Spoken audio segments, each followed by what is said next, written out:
Hey, welcome to another edition of Kyle Meredith with. It's the interview series presented by WFPK at WFPK.org, Consequence, and the Consequence Podcast Network. Thanks as always for making your way here and checking out the series. You know what to do. Like what you see, what you hear. Hit that subscribe button. Put out 3 new interviews every single week. So it's a great way to keep up with all of your favorite artists. Got to tell you, I'm very excited today to be talking with Brad Walst of 3 Days Grace. Hello, sir. How are you today, man? Doing great. First off, congratulations on the new record, Explosions. This is another powerhouse of an album from you all.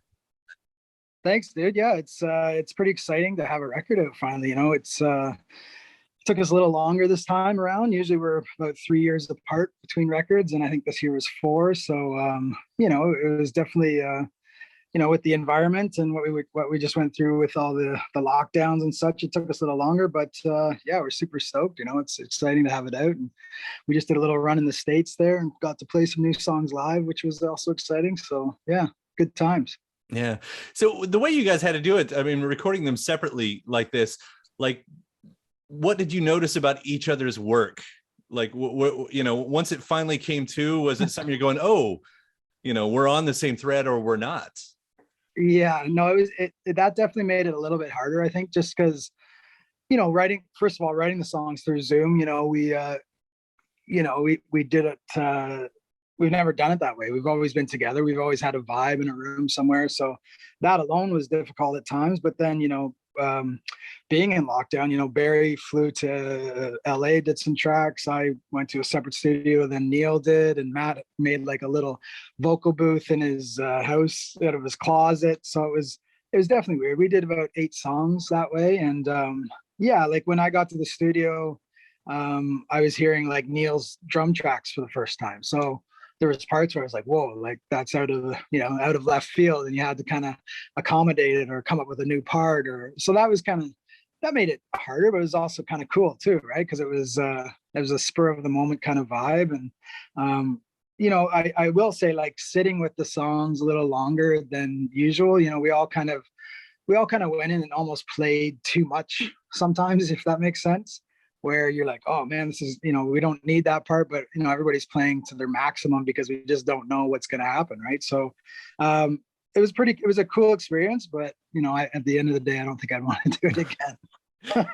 It's interesting too, because I know that you probably hear it differently than we do. Like you probably, I'm guessing, hear the separation, you know, the vocal boost in the closet where, you know, and I think that goes for any album. And like, you know, when we hear our favorite albums, I don't know if you're like me, but you know, it's all just this one piece. And luckily, I should say, as a listener, you don't really know what that looks like behind this, you know, the work that's put into it. You know, it's got to have the magic. And like, I guess what I'm asking is, was it difficult to find the magic?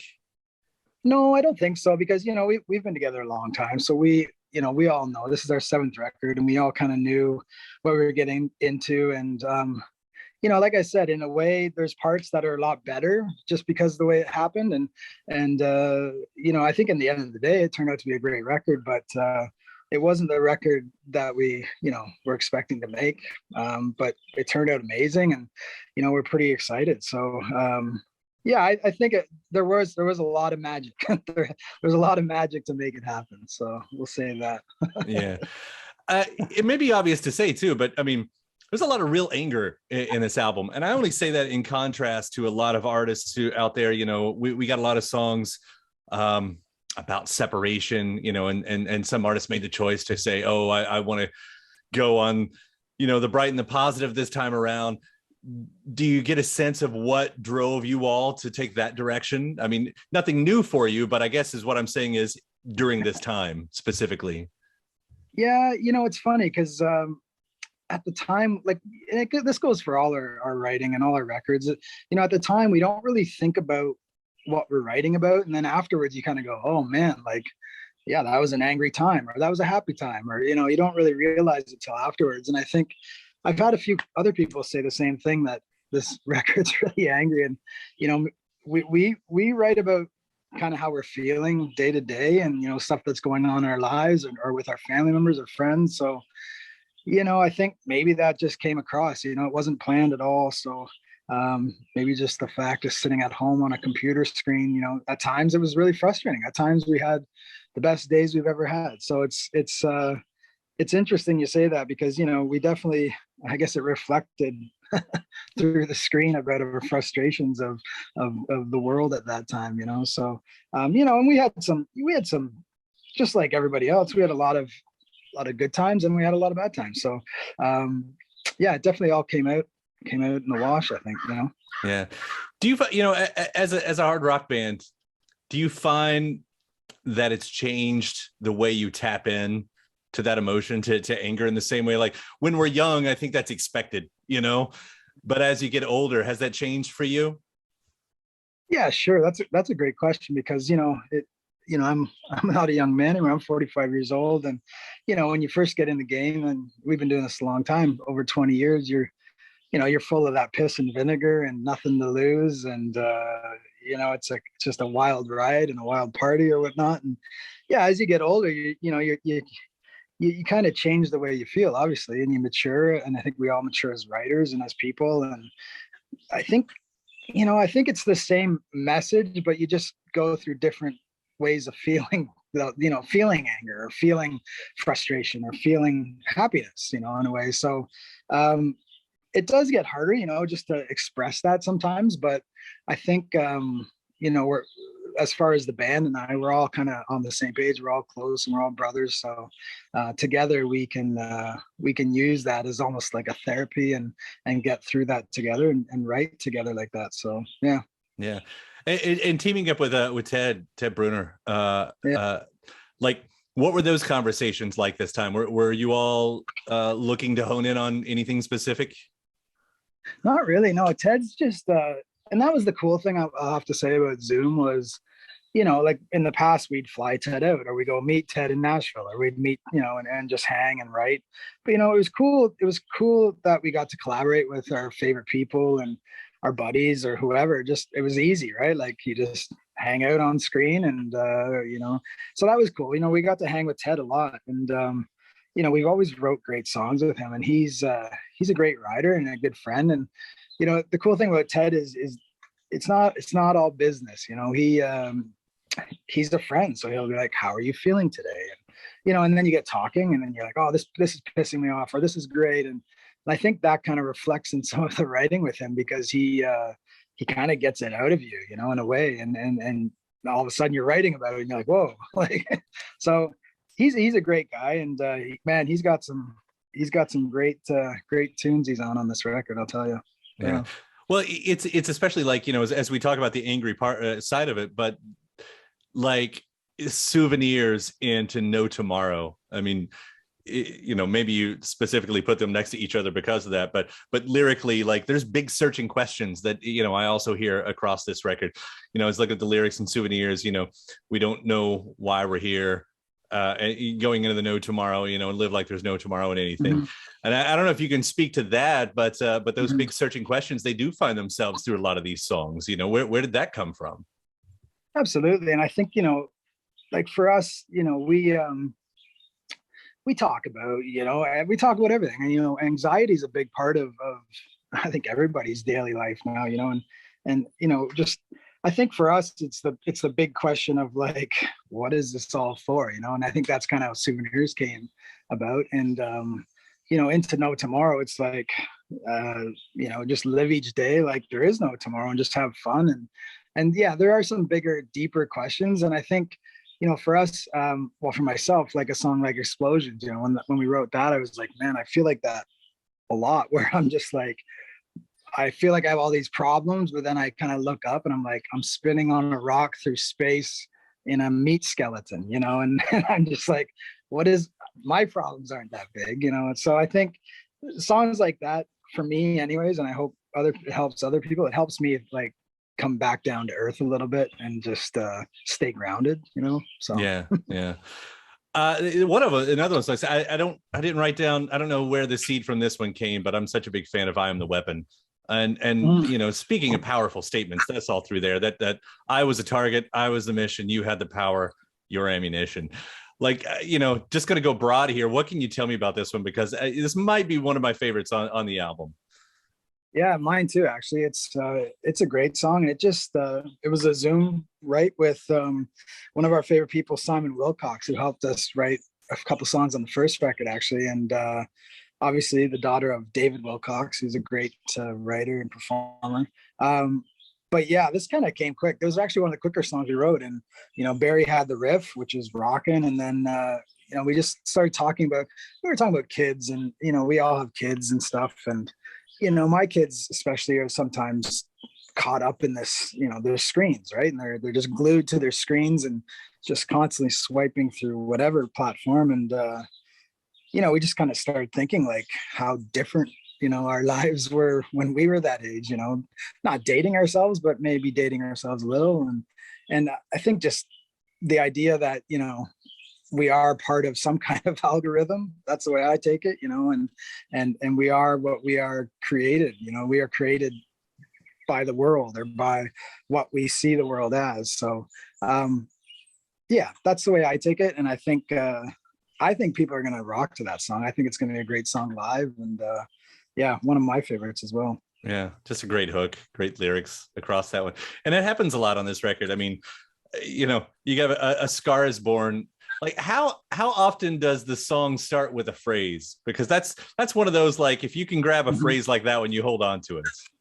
Yeah, we're big on that, like even like if I'm walking down the street and I'll hear somebody say something like, whoa, and I'll make sure I write it down, because I think that's, for us, we do a lot of writing from the top down, right? And that's just the top, we call it top line. So like, oh, I heard this great, I am the weapon, or whatever it's going to be, and I go, oh, that's cool. And then you kind of just, we build it from there. And then we kind of, all of a sudden we're talking about something that happened to, Barry yesterday, or Matt, or it's interesting that way. But yeah, we do that quite often, where we'll start with a title and kind of build it down, and somebody's like, oh, I got a great riff that would match that. And it all kind of just comes together spontaneously, if you will. And I guess that is the magic we were talking about earlier, right? So, right. Yeah, it is one of the great things about plenty of your songs. I should bring up one more too with Lifetime. I'm in Louisville, and nice. yeah, and I know this has the video, I should say, has its ties to Mayfield, where the tornadoes came through just south of us. Why? I guess just talk about that a little bit, because I know the proceeds are went to help the community. On top of that, I mean, what was it? Why center in on that? So obviously, Lifetime's a big song about loss, and we've had to deal with that a little bit through our camp. And we were just sitting one day on Zoom or whatever, and we're like, man, it'd be cool to do a really good video for this, and we couldn't, and then Barry lives about 2 hours north in southern Indiana.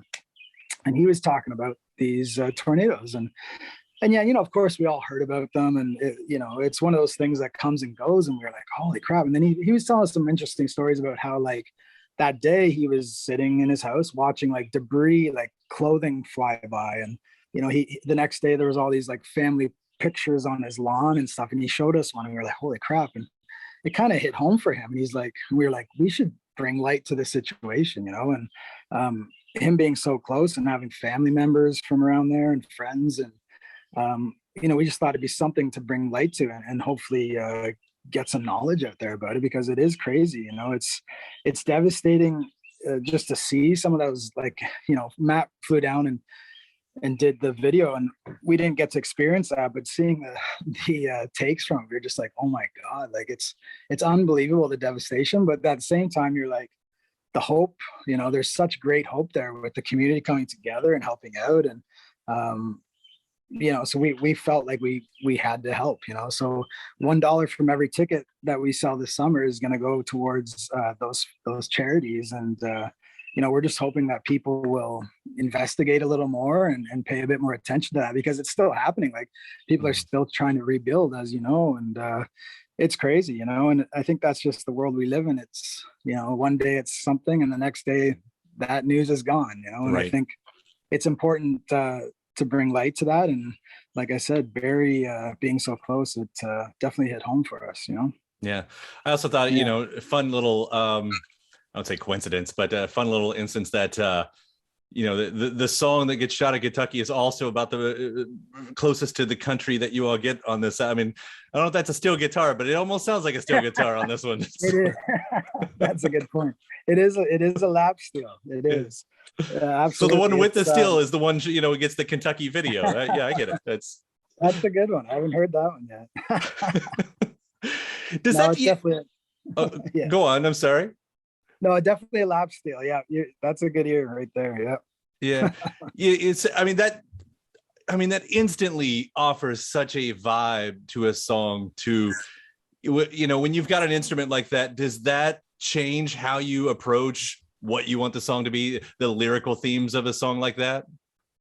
That actually came last. We had the song all done, and we were just, we always try to kind of sprinkle some kind of ambience, whether it's analog synthesizer or somebody shaking keys, or just something to kind of lift the song or give it some kind of mood. And I think Neil was in the studio with somebody writing, and it was the lap steel guitar player for Dallas Green, who plays with Alexis on Fire, was in the studio at the time. And I think Neil just happened to play the song for him. And he's like, oh man, I'd love to lay some stuff down. We're like, great. And then he came back with that, and we didn't change one thing. We're like, man, this is awesome.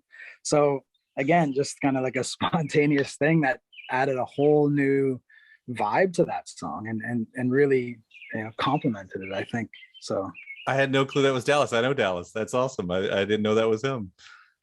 Yeah, that's his guitar player. Yeah, totally. Yeah, that's fun. So this year, what marks 25 years for the band? Is that right? 25th anniversary. I think it is the 97 would be. Yeah. When you've got so much history and you have a new record, how important is it for that new album then to speak to the history in any way? Is that part of the conversation?